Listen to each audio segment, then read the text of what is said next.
Naaresto ng mga operatiba ng Southern Police District ang dalawang lalaki na kabilang sa mga district-level most wanted persons sa magkahiwalay na operasyon sa Pasay at Parañaque City. Unang naaresto ang isang Chinese national na kinilalang si alias Xiaofei, 36 years old, na kabilang sa top 10 district most wanted person.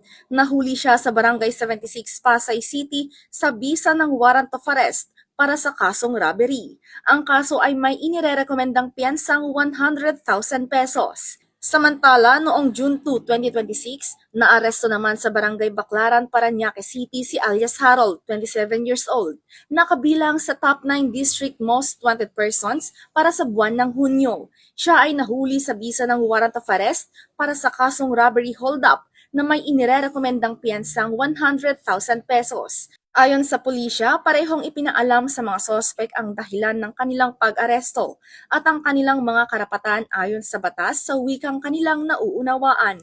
Si Xiaofei ay dinala sa Warrant and Subpoena Section ng Pasay City Police Station para sa kaukulang proseso, habang si Harold ay pansamantalang nakakulong sa custodial facility ng Parañaque City Police Station.